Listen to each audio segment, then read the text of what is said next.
Last time you would have seen how we got the engine put back together, ready to go back into the car. Today I'm going to show you the part where we put it in.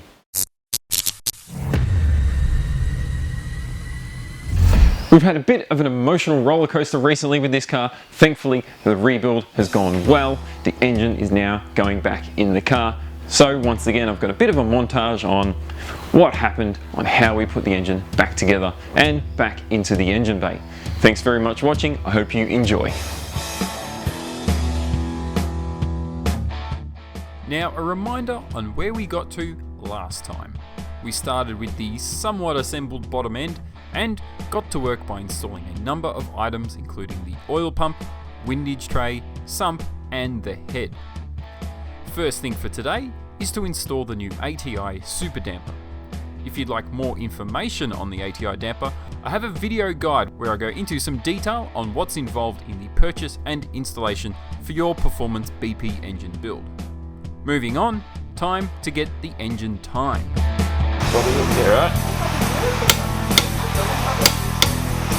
Easy.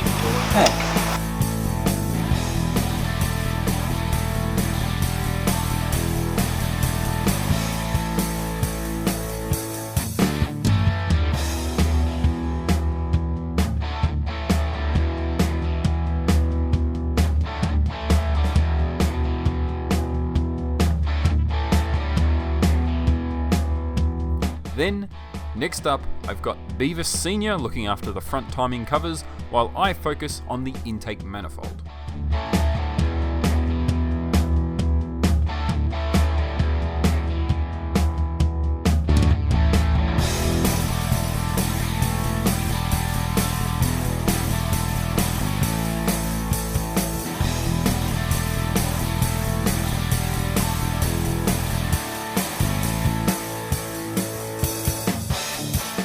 I now need to split the manifold to reinstall the Deutschwerks 700cc injectors and the fuel rail, although I will be replacing those with a set of 960cc flow force units before we tune the engine on the dyno, but the 700s are going in just for now.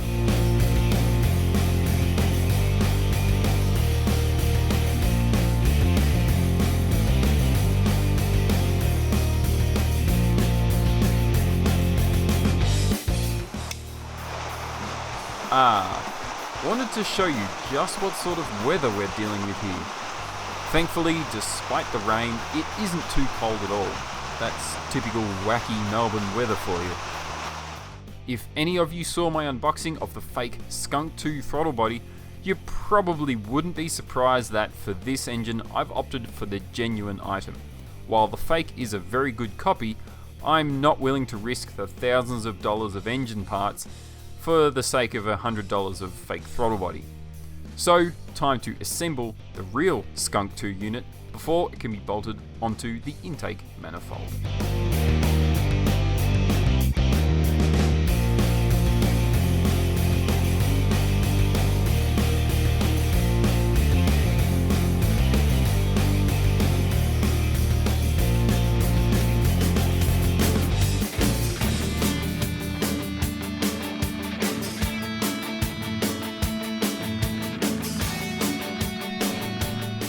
And with just the last few little bits and pieces to get bolted onto this engine, like the valve cover, then we bolt up the transmission and it'll be time to wrestle the whole lot back into the engine bay.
there we have it.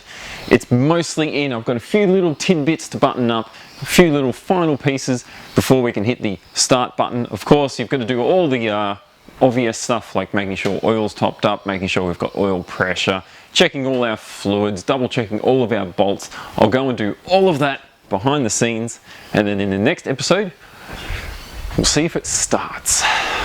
It's kind of scary. Thanks very much for watching. Don't forget to subscribe so you don't miss the first start on this car. Coming very soon, and we'll see you next time. Ta.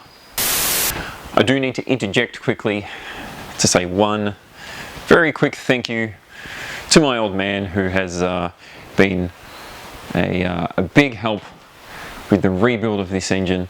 His assistance and drive and passion to help me continue building this thing is super important, because without it I would have I put things off because they're a little bit depressing and you don't want to think about them, and you're just not as, I don't do things as quickly. But when he comes along and goes, hey, can I come and help you out, you go, yes, that'd be really cool, I'd love to have you helping. It's always good to hang out with him.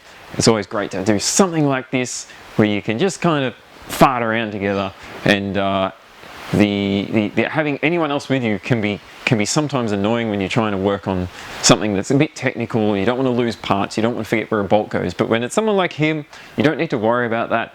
You can just enjoy doing the work, fixing your car. And a massive thanks to Dad for all your help. It's been great to have this thing running, and it's been great to have someone who can kind of push me along. Sometimes when you're left to do these things by yourself, you don't want to do it. Sometimes I don't feel like working on my car.